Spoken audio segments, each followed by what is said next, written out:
সূর্য জল খাইয়ে উপোস ভাঙে সোহাগের। সোহাগ মন্দিরে যাওয়ার আগে সূর্যর কাছে যেতে সূর্য বলে, সোহাগ আবার কি হয়েছে? আবার তোমাকে কেউ অপমান করেছে? তখন সোহাগ বলে, না, আমাকে কেউ কিছু বলেনি, আমি মন্দিরে যাচ্ছি সেটাই বলতে এলাম। এরপর সোহাগ মন্দিরে যেয়ে শিবের আরতি করে প্রথম প্রহরে জল ঢালা সম্পূর্ণ করে। তখন পুরোহিত বলে, দ্বিতীয় প্রহর হতে দেরি আছে, তাই ঠাকুরের আরাধনা করতে পারো। তখন মন্দিরের মহিলারা বলে, তুমি গান ধরো।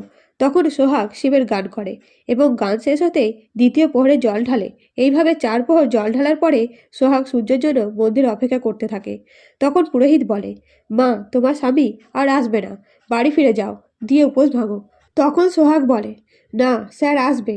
অন্যদিকে ডিনা সূর্যকে ফোন করে বলে, আমি তোমার আর সোহাগের মাঝখানে আর আসবো না। আমি বুঝতে পেরেছি আমি ভুল করেছি, তাই এই পৃথিবী ছেড়ে চলে যাব। আমি ঘুমের ওষুধ খেয়ে আত্মহত্যা করব। এই বলে ফোন রেখে দিলে সূর্য ভয়ে তাড়াতাড়ি ডিনার বাড়ি এসে ডিনাকে বলে, তুমি কেন এসব পাগলামো শুরু করেছো? তখন ডিনা বলে, আমি পাগলামি করব না, তার জন্য তোমাকে আমার একটা অনুগ্রহ রাখতে হবে। আজ ভ্যালেন্টাইন পার্টিতে আমার বন্ধু বান্ধবীরা আসবে, সেখানে তুমিও আসবে, এই একটা রিকোয়েস্ট রাখো। তখন সূর্য বলে, ঠিক আছে, আসবো। এই বলে সূর্য সেখান থেকে চলে গেলে ডিনা বলে, তুমি আমার ফাঁদে যখন পা দিয়েছো তখন আমার হাত থেকে তোমার নিস্তার নেই। আজ থেকে তুমি আমার হবে। একবার পার্টিতে এসো, তারপর সারা রাত তুমি আমি পাশাপাশি শুয়ে থাকবো। তারপর সকালে উঠে তোমাকে আমাকে বিয়ে করতেই হবে। এদিকে সূর্য ডিনার পরিকল্পনা বুঝতে পারে না, তাই পার্টিতে যায়। এমনকি পার্টিতে যেয়ে নেশা করতে থাকলে বাড়ি ফিরবার কথা ভুলে যায়।